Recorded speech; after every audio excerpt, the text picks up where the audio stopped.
Yo, what's up guys? Kobe Cheese here with your usual champion first impressions for the newly released Xerath.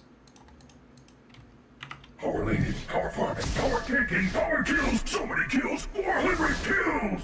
What? Ah! Hey man, I'm doing... Holy shit. Dude, I was like zoomed in doing jokes and stuff. We noticed. That was so funny. And he is very different from the usual releases that we've been seeing. He's a new caster that's got great range, but a very high skill cap on him. I think he could be very deadly in skilled hands, but quite underpowered for new players. He doesn't really feel all that strong on Dominion at all because of his reliance on his different skill shots and his long cooldowns.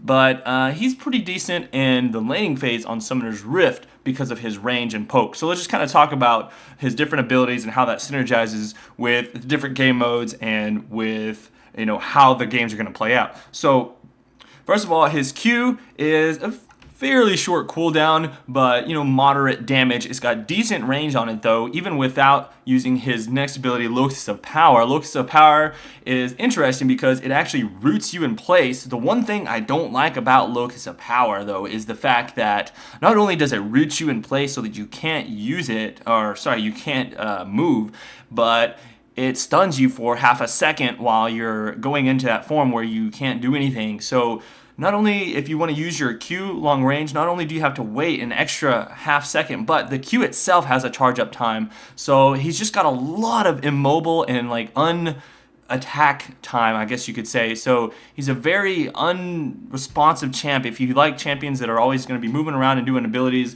Xerath's definitely not going to be doing that. And then he's also got a easily to land but very short range nuke that is called Mage Chains, and if you hit Mage Chains and then land one of your other abilities, he can get stunned.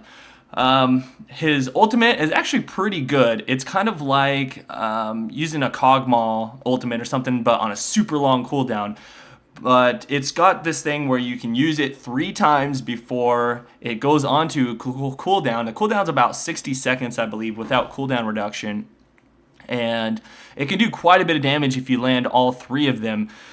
The main thing that I notice about Xerath is that on Dominion, he's quite just garbage. I mean, I would not even consider picking him up. The reason for this is, one, he's got extremely high mana cost, and you're going to be running out of mana very quickly, and so it's hard for you to stay at towers and do sustained fights there.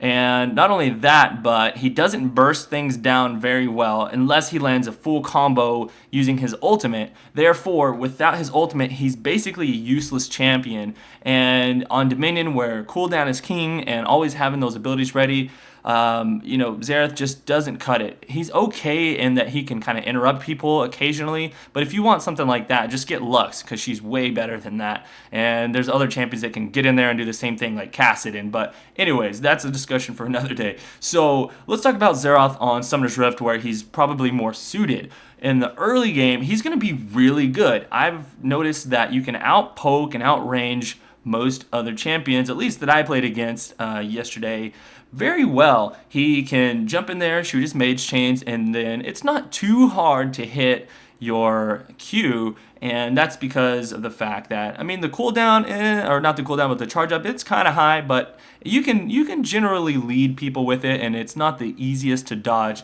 You will miss it quite a bit if you're trying to hit it a lot. However, it is possible that you can farm those creeps and hit the enemy champions at the same time. It's kind of one of those just games where you gotta play the mind games on where people are gonna run to next. There's a couple different ways you can build him. You can go straight AP with a death cap. However, you're gonna be running out of mana very quickly. You're gonna need your jungler to just feed you those blue buffs as much as possible, and hopefully you don't die with them. Another thing is you can go for a Rod of Ages, and that's quite a good item on him since he is very vulnerable to attacks, and the only way for you to honestly escape is to just use your stun and flash out or whatever. Of course, a lot of mages have sort of that problem. I just feel like Xerath In my opinion, he's a very, very clunky champion to play.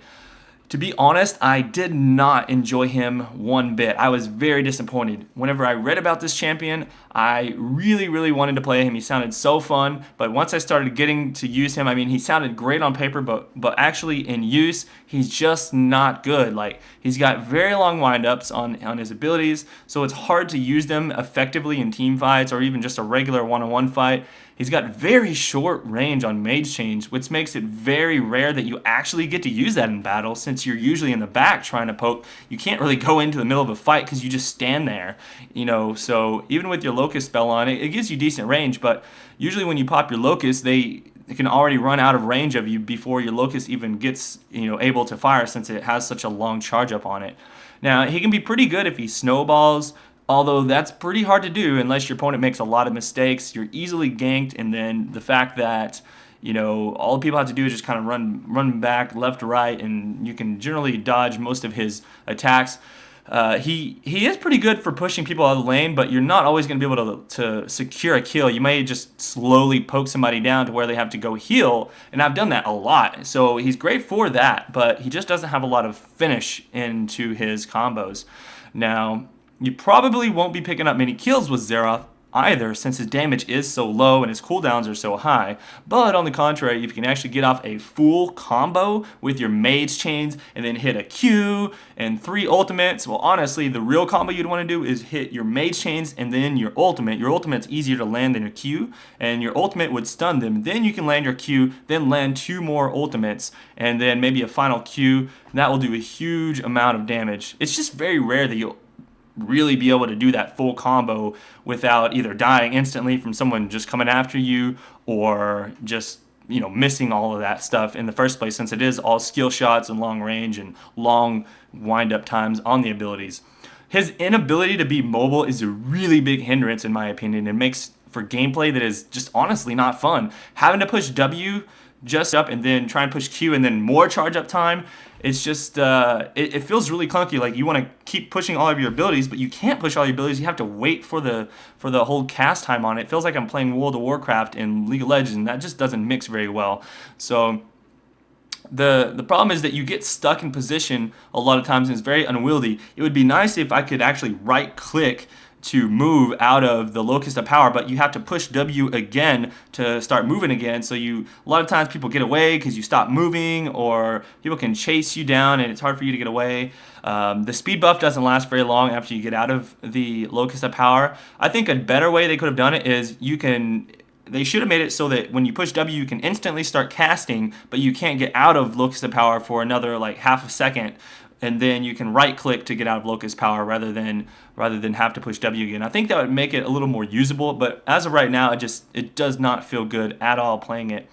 So anyways, finally, he just has to stun himself for a long period to do anything useful. It's a dumb idea.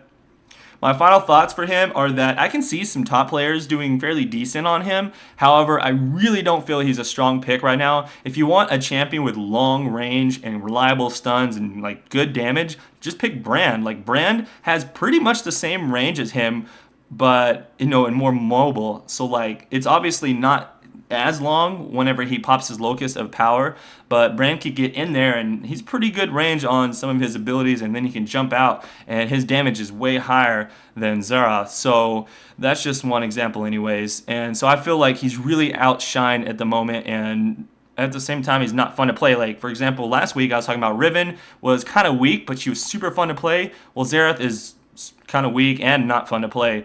So if you've been saving your IP for this, I would say just go for someone more useful and more fun. Anyways, guys, hope you enjoyed the first impressions. And as always, this is a first impressions. I could, come up later and find a better way to play him. But as of now, I just don't like him. This is Kobe Cheese, guys. If you liked the video, please hit that like button. It does help me out. And hit that subscribe button if you want to see more videos like this in the future. I'll see you around for the next one. Peace out.